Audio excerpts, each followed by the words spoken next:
Hey, everybody. We wanted to get you the YouTube video this week, and we're going to, but I did want to give you a little bit of a warning. The first few minutes of the video has some weird stuff going on with just the video. The audio's fine, and frankly, while we're trying to get on YouTube more, we've still got faces for podcasting. So you're not really missing out by a little bit of video weirdness in the first few minutes. It does eventually clear up, and like I said, the audio is good for the whole episode. So hopefully you'll still enjoy this episode because it's starting now.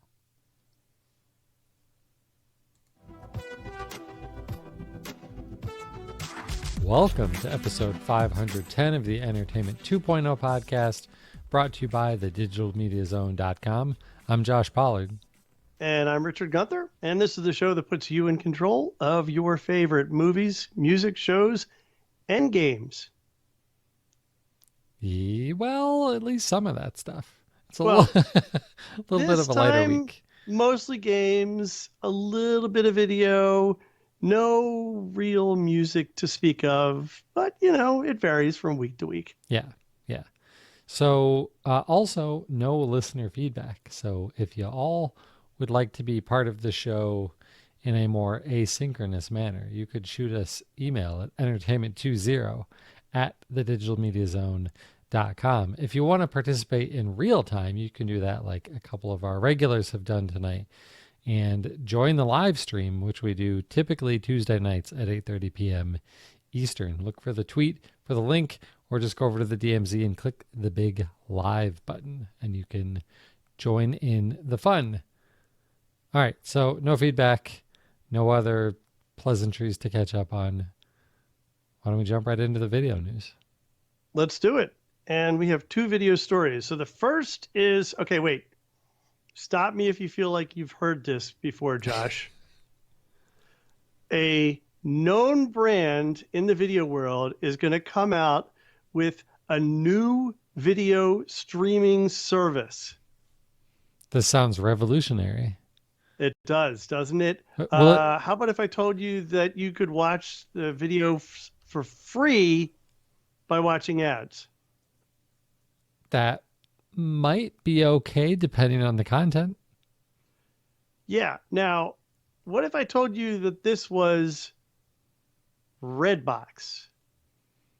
I would think that's an interesting play from them, probably knowing that maybe their disc rental service is not long for this world.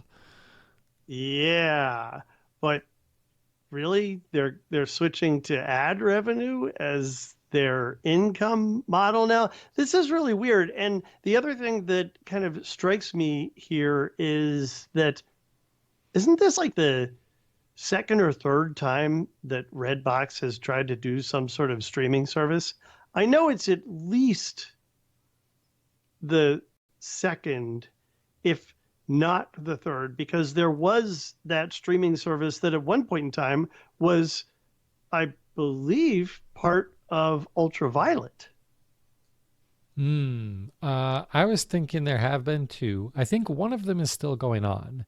I think you can still rent movies through them in the way that you could through Vudu or Amazon Video and things like that. I think they still offer that. I doubt anybody uses it, but I think it's still there.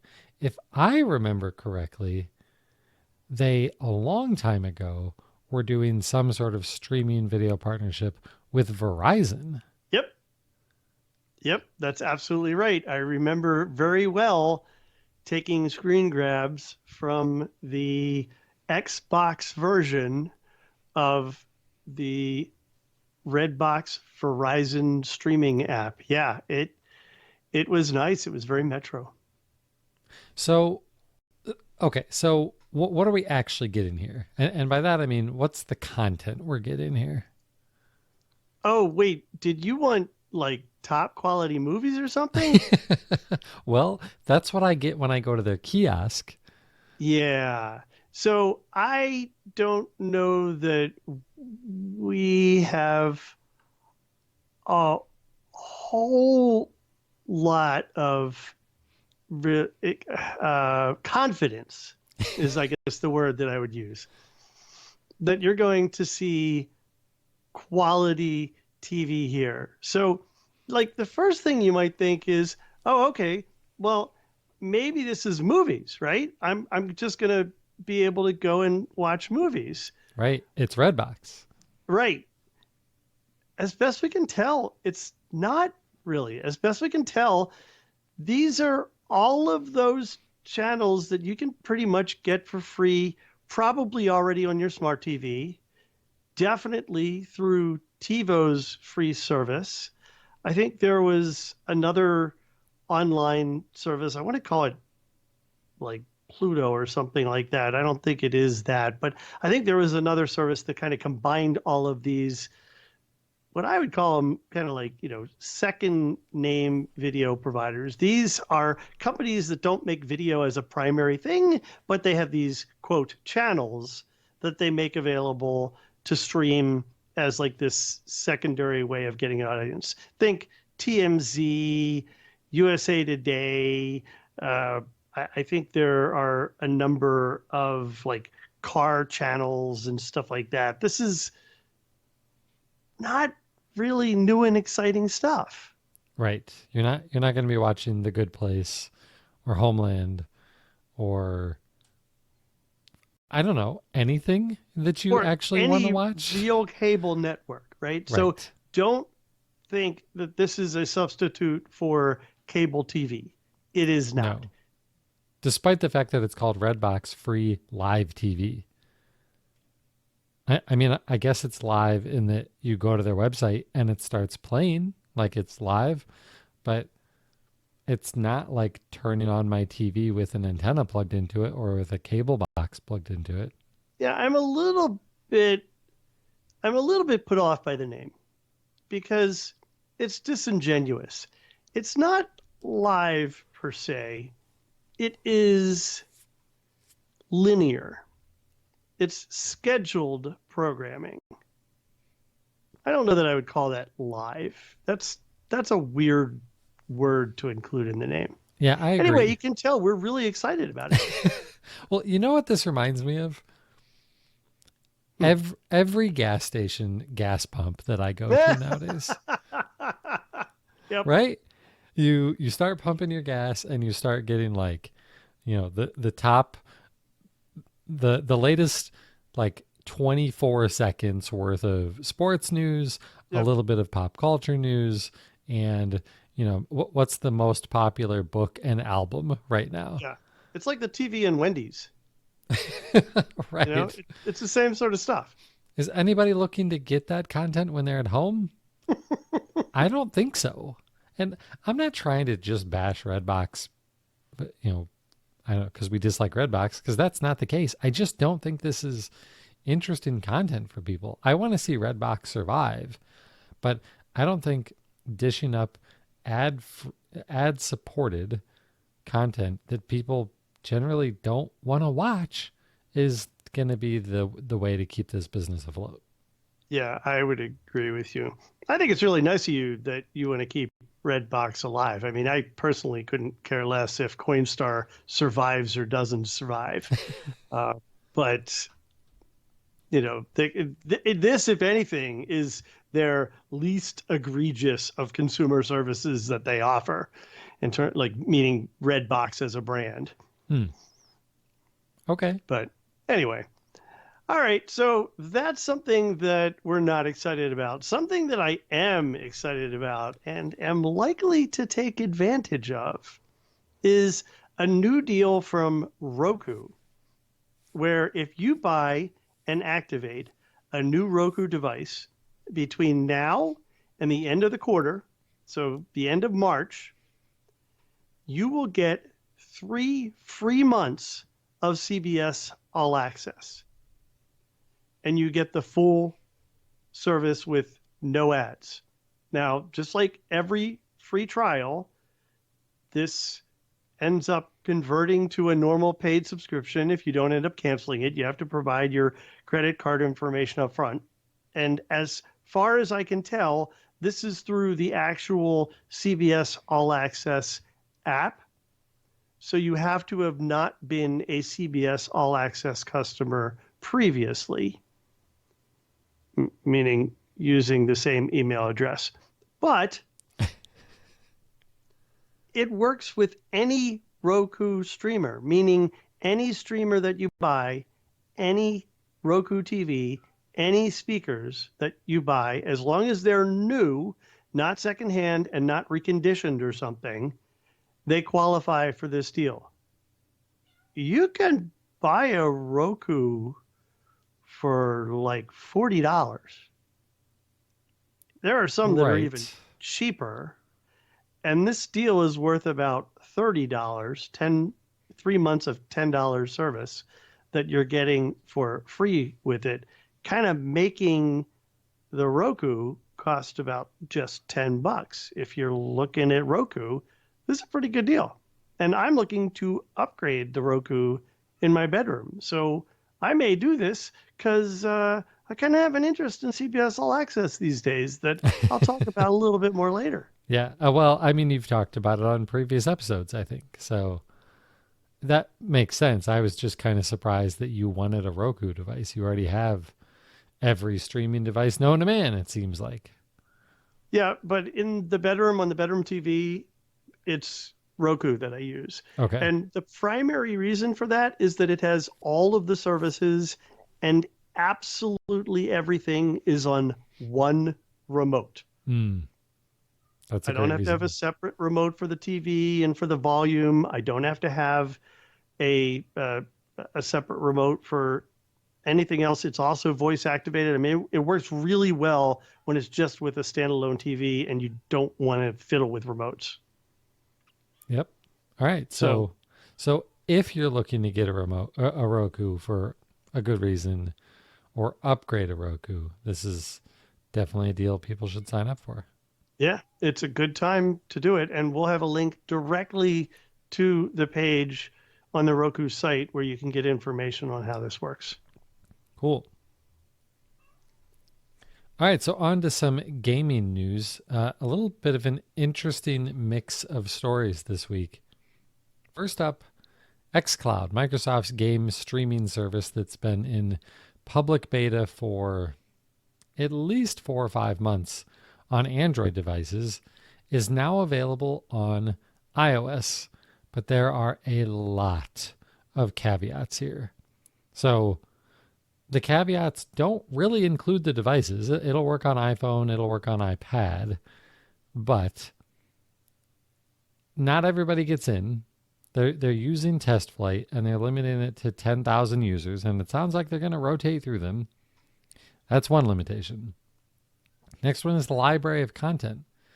You play on Android, you've got like over 50 games that you can play. On iOS, you get one. Now, Whoa. if you're only going to get one, this is the one to get. It's Halo the Master Chief Collection. So it's basically every Halo game. So I guess it's kind of more than one, but it's technically one title. You, on Android, if your Xboxes that are in your house are on the Insider Preview program, you can use Project xCloud to stream from your Xboxes to your Android device. On iOS, you can't do that. No streaming from your Xbox. So, a whole lot of limitations here, but it is available now, which is good news. And yeah, that's great news. Like, we didn't know when or if this would ever happen. Now, there's still other reasons to be leery. Xbox isn't the only game streaming service out there, right? We've talked a lot about Google Stadia. Last week we talked about Nvidia's GeForce Now. Neither of those are available on iOS. There have been similar services like the Steam Link app, which allows you to stream from your gaming PC to your iOS device. That took a year before Apple agreed to put that app on the App Store. So we don't really know what's going on here. We don't know what the reason is for these limitations. We don't know why Stadia and GeForce Now still aren't available on iOS. the only reasonable assumption that I can make, and assumption maybe isn't a fair word, guess, I suppose, is when customers use these apps on their phones, they're not paying for apps. They're not paying for games in the Apple App Store, right? And maybe that's a little too cynical of a view, but I can't think of another good reason why these apps have kind of been blocked. You're the Apple guy. What do you think, Richard? Well, do you think that they've been blocked, or do you think there's just not a motivation to prioritize getting them on that platform? I mean, you're right in that on that platform, these apps cannot have any sort of storefront where you could potentially subscribe or add titles or anything that you might do with a normal game service, whether it's even just adding something like if maybe there's a DLC package that you can buy. I don't know. I don't really know how these work, but anything that costs money, Apple's going to take 30% of. And no company that is making games is going to lose that kind of margin. They're just not going to do it. Right. So they could just be saying, well, let's build for the platforms where if we want people to subscribe right on the thing, they can. And eventually we'll get to iOS. Nobody's screaming yet. I don't know. Maybe. So you think this is more on the app developer side, not the Apple side? I do. I very seriously doubt that Apple is doing anything to block it. And I mean, good God, there are amazing, amazing game engines for iOS. So it can't be a matter of capabilities or the ability to develop for the platform. Right. Right. I don't know, but I'm glad to see that it is available now on iOS, and I hope that whatever is causing these sort of limitations goes away soon, so that when Microsoft is ready to publicly release xCloud as an available general product, that it'll be available on Android and iOS. That would be really big, especially in the United States. So I hope, but I don't know. I'm a little bit more suspicious of this than you are, Richard. So I I'm do not have a sure. question. I mean, do we have any reason to believe that it's going to get, I don't know, like better? I mean, obviously, one title is going to expand beyond one title, but the other limitations that you talked about, I mean, uh, why? Like, why can't you stream from the Xbox? Is that not ever going to be in there, or is this just early, early, early? I'm thinking that feature might just be because it's early. Okay. That would be my guess. All right. I'll buy Yeah, that. yeah. So we'll see. Next up, Google and their streaming service Stadia. When it launched back in November, and it's hard to even call it a launch because this really still feels like a beta launch. It really only supported, in terms of phone access, the Pixel phones, which, hey, good for me, not so great for, the vast majority of Android users on the planet. Most of them don't have Pixels. Well, that's changing now. Google Stadia has added 18 more phones that they're supporting. A couple of them are gamer-centric devices. The Asus ROG, that's Republic of Gamers, phone, and the ROG Phone 2. The Razer Phone and Razer Phone 2 are supported. Also, a bunch of Samsung S series phones. So like Galaxy S, Galaxy Note. All of those phones that have an 8 or a higher number than 8 are now supported. I'm not going to go through all of those, but Oh, is it going to support the Essential phone? no, no, Wah, wah. that's not a Samsung S or Note series phone, Richard. Well, no, but you're saying they're adding all these other phones, right? Sorry, I just had to get that dig in there. Yeah, not that one. No, sorry, Essential.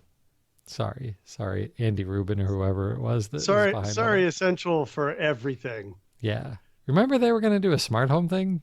That Yeah, never happened like either. anybody believed that that was going to be real. We never covered it. You know why?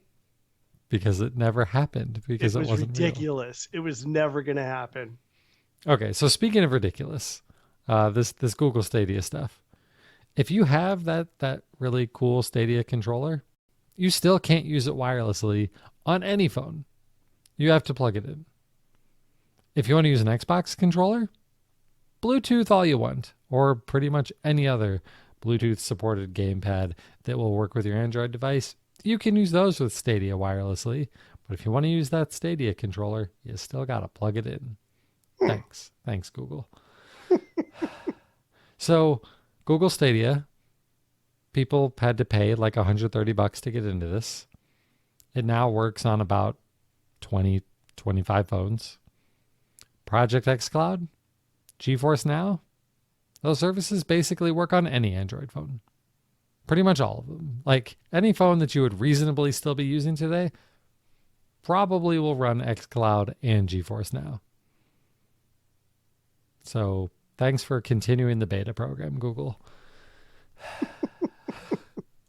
Yeah.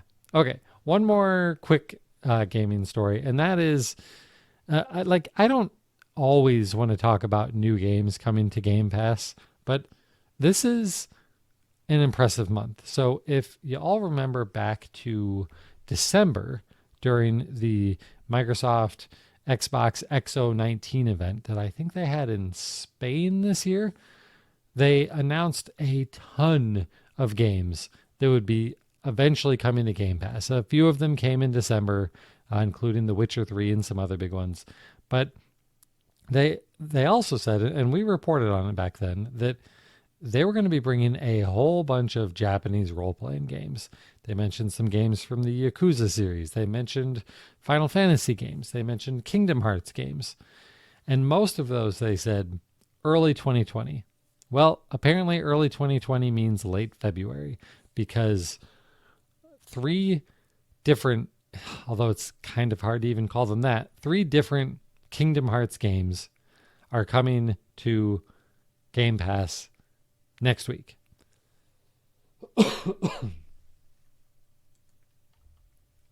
Kingdom Hearts 3, the newest one, which came out last year. Kingdom Hearts HD 1.5 and 2.5 Remix. And Kingdom Hearts HD 2.8 Final Chapter Prologue. Yes, that's one title. All coming next week, February 25th. Those are the only ones that were announced. And Yakuza 0 coming later in the month also. Those are it for those big Japanese role-playing games.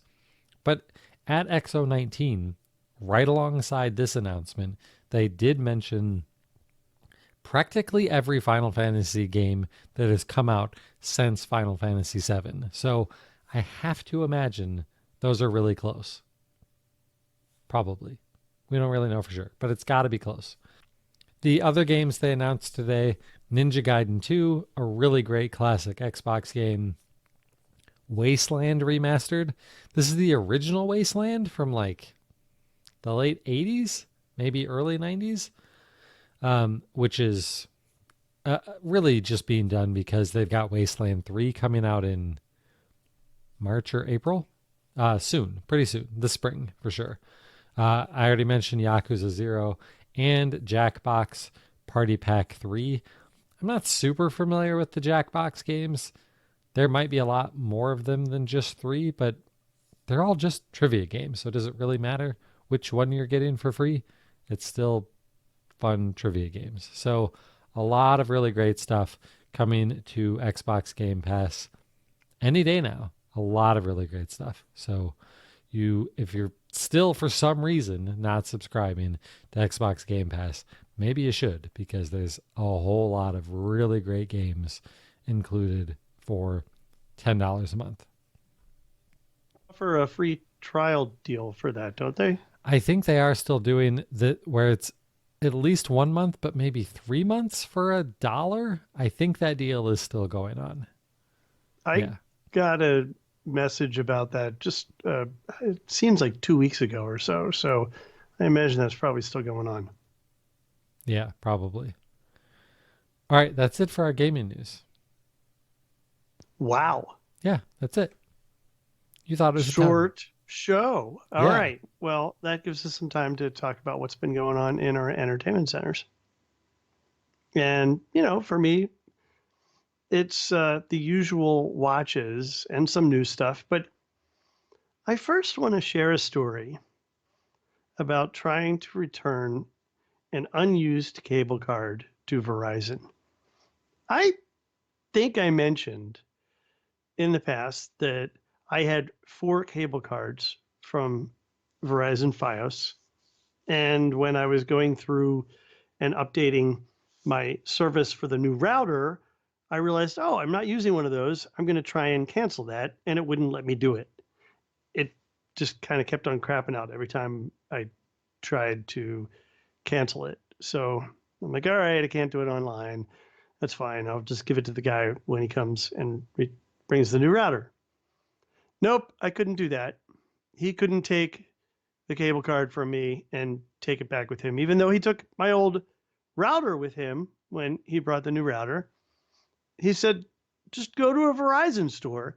Any Verizon store can take it back for you. All right. Well, that's not a bad deal. So I went to a local Verizon store and they said, yeah, no, this is a Verizon wireless store. You need to go to a Verizon Fios office and they can take it back for you. I said, but my cable technician said just bring it to any Verizon store. Any store should be able to do this. Yeah, no, we can't do that for you.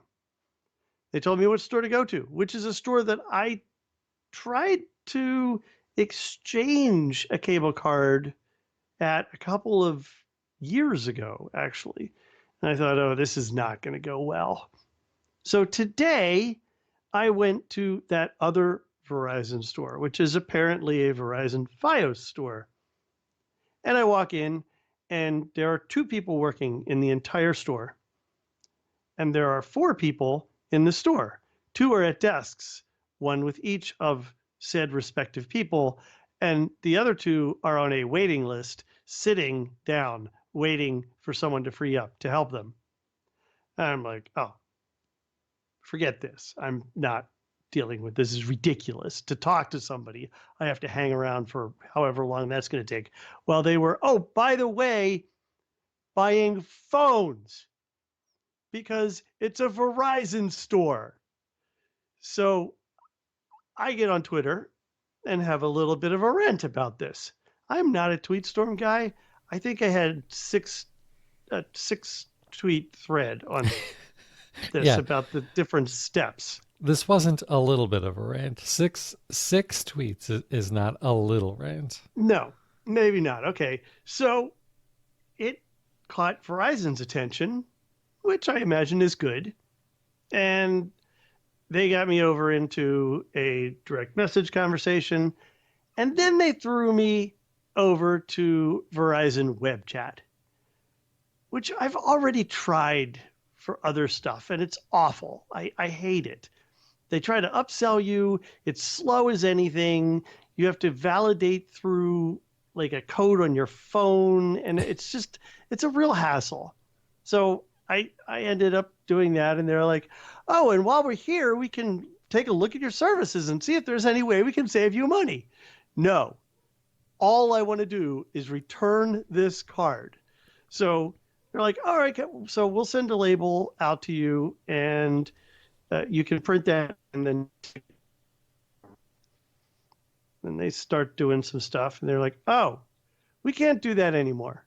So we'll send you a kit, and then you can put the card in that and then send it back through UPS. So I'm basically now just waiting to receive something in the mail that is supposedly going to let me ship this card back to them so I can stop paying $5 a month for a card that I'm not using. This is ridiculous. It's not like this is like a biohazard that you're trying to give back to them. Right. Right. Remember when you could just go to a cable company store and they had actual counters and there was usually someone there that handled equipment and you could just drop your equipment off and get a receipt that you had left it there and walk out. Why is this not like that? I just don't understand. Absolutely awful customer experience that Verizon has created, partially by the fact that it's really run as separate companies, Hmm. but all under this identical Verizon branding, making you think that it's one big family of stuff. It's kind of like going to FedEx and they ask you, well, what do you want, FedEx Ground or FedEx Express? I'm like, I don't know. You tell me. Right. I will tell you where I want this to go. You tell Right. me how much it'll cost to get it there by Why should I someday. know which division I need to work with right now? Right. That's irrelevant. Oh, it's so frustrating. Okay. Anyway, on the TV side, stuff is starting up again because we're now into the new year. So I'm up to date on Superstore and the Connors, up to date on This Is Us and New Amsterdam. I started The Flash season 6. That's actually this season. I'm not up to date, but I'm in season, so that's good. We're still working our way through Grace and Frankie season 4. Last week tonight resumed, so that's kind of cool. We just watched this weekend's episode of that. I am continuing to watch and loving Picard, and man, this show, I think anyway, this show is so good. And so I am now watching it on a free CBS All Access channel trial through Amazon Prime. Previously, I was doing that through my Apple TV. Now, y'all know about this, right? Y'all know that you can try any of these premium stations on each of these services that allows you to add it as a channel. And it's completely separate because you're paying through that service. You don't actually go into the CBS All Access app. You're just going into, in my case, Apple TV, or you're going into the Amazon app or your Amazon Fire TV, and then you're selecting the programs from CBS, and it plays through the service that you're subscribed to within their branded experience. So you can do this multiple times. I'm going to run out, but but it's possible. And so that's what I did there. Homeland has started. I'm up to date on that. That show has been so good. Two new shows hit on Apple TV. I started Mythic Quest, which is I think I would describe it as, and I haven't seen this, but I've heard so much about it. Silicon Valley, but for gaming. It's really funny. It's more or less it's not a mockumentary. It's not necessarily in the form of a documentary, but it follows a game company and all of the crazy personalities that might be involved in trying to get a game out. And I think it's absolutely wonderful. And I highly recommend it to any geeks out there. Another show, Hold on. Hold yeah, on. You haven't seen Silicon Valley? I have not. Like, I haven't seen Silicon Valley, but people are used to me not seeing things. You watch everything. How have you not seen Silicon Valley? I don't know. Time? I watch a lot of TV. Stop watching It these wasn't a high crappy priority. the shows like um, Flash and Hey Arrow and now. stuff. Hey now. I enjoy those. I enjoy those. Another new show on Apple TV Plus is Visible. That's a basically a five-part documentary about gay and lesbian visibility over through television over the last like 30, 40 years or whatever. It's really good. Hmm. I'm about halfway through that. And then we watched two movies. One, The Help, which I've already seen before. That's an amazing film. I don't know if you've ever seen that, Josh, but No. really good film. And here's one for you. Have you ever seen Disney's The Love Bug? No. It's the original Herbie movie. And we were just looking for something fun and lighthearted to watch on Saturday night. We had a friend staying with us for the weekend and trying to figure out what we wanted to watch and ended up selecting that. And I first of all, this is going to sound ridiculous. The effects are just crazy. I mean, they're it could be done so much better now, and it has been done because there are more recent Herbie movies. But the movie holds up. Like it's still totally fun, and this they must have remastered it because the movie looks unbelievable. Hmm. That's cool. So yeah, we thoroughly enjoyed that. Nice. So that is pretty much it for what I have been watching. Josh, you've been watching lots of television? No, no, not so much. uh, last week was a very busy week for me with work stuff, and then I was gone like all weekend. So no, I watched nothing basically. I did finally finish Without Remorse, the Tom Clancy book that I'd been reading. It was good. I still don't really understand how it's a prequel to the Jack Ryan stuff. But I guess the main character in this does appear in other Jack Ryan books, but Jack Ryan is not in this book. So I'm looking forward to moving on through that series. In terms of gaming, I did get to play a little bit. I got to play Friday night before I went away for the weekend. Yes, that was Valentine's Day. No, my wife and I don't not real big on Valentine's Day. I got the flowers and stuff like that, but no, we don't really celebrate Valentine's Day. Right. So I was playing Hallmark games. holiday. Yeah. So um, I mentioned on last week's Wait. So show, you were playing games on Valentine's Day? she didn't mind. She didn't care. So Hmm. Okay. you talk to my wife. You can ask her. Yep. Yep. Maybe you should. Maybe you should. I would like to know what she actually thinks. So yes, I was playing games, and partly because, as I mentioned on last week's episode, a beta for Bleeding Edge came out over the weekend.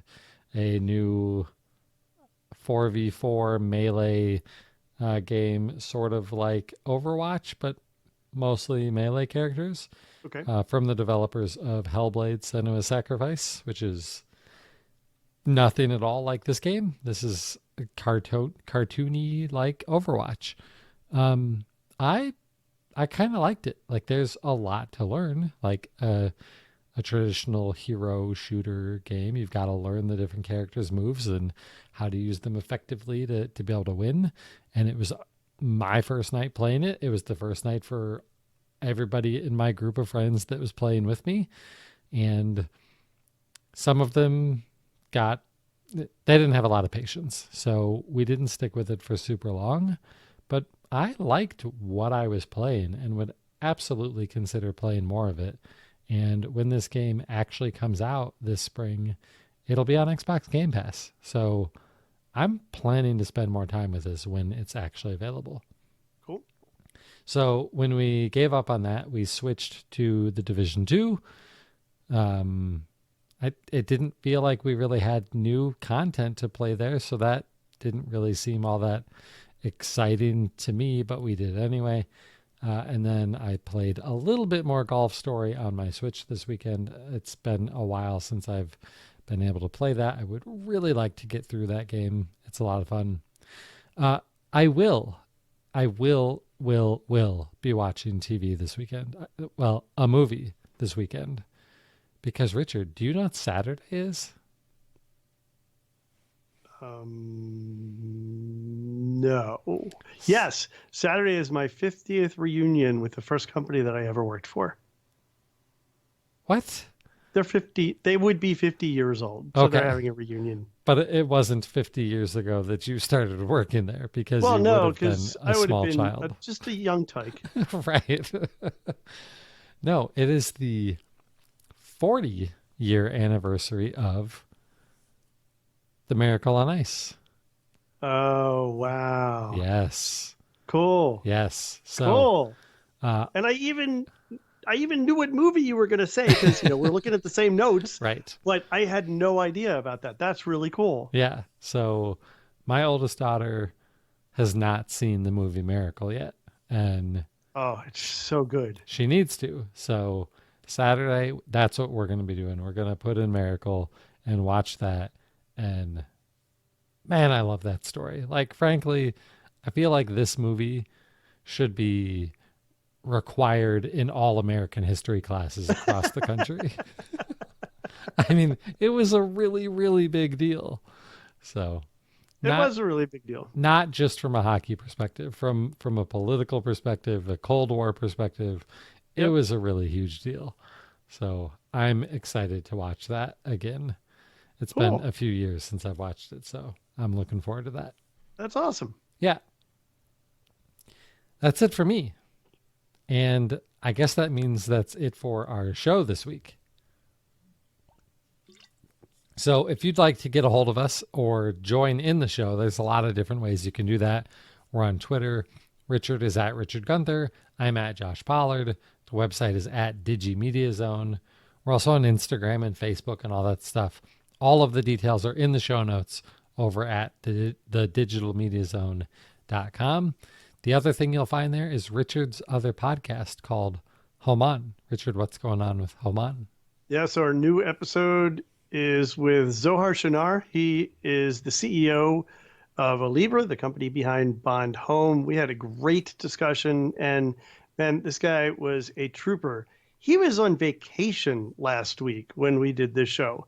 I had no idea that he was taking time. He like was in a hotel room recording with me while his family was out. So Wow. really appreciated that. We had a great discussion, and that'll be out this week. And then coming up on our next episode, it should be early March. We have someone from Smart Things through Samsung. And this is what we were talking about last week. We've been trying to get someone from Smart Things on the show literally for 2 years now. So I'm very excited to have them on, and we're going to be talking about all the stuff that's been going on with Smart Things. And if you're not up on it, there is quite a lot. Nice. Very cool. That's such a huge get for you. So that's cool. All right. We also do the show live. We use Mixer to do this. You can get to it right from the DMZ website, though. We do this normally Tuesday nights at 8:30 p.m. Eastern. We typically tweet about it a couple hours ahead of time to let you know that it's going to happen. We also tweet once we're live, so definitely Twitter is the best way to know when that's going to happen. There's a chat room, so you get to actually participate while we're recording the show. We've also been trying to up our video production game to here. So hopefully going to be seeing a lot more episodes of this over on YouTube if you're big into watching things on YouTube. So hopefully this episode will be there. I don't think I screwed it up too bad this week. So it should be there. If it is, it'll be in the show notes for a direct link over to it on YouTube. And if you like seeing us on video, I'm not quite sure why you would, but if you like that, you can get notifications when there are new episodes up there by subscribing to our YouTube channel. Subscribe, ring the bell, all that stuff you're supposed to do on YouTube, do that. Right? What is this bell people talk about? It's for notifications. So that you get notified. Because just Okay. subscribing doesn't necessarily notify you, Oh, okay. which is weird. Anyway, that's going to do it for episode 510. He's Richard Gunther, and I'm Josh Pollard. Thanks for listening to Entertainment 2.0. Adios. Goodbye.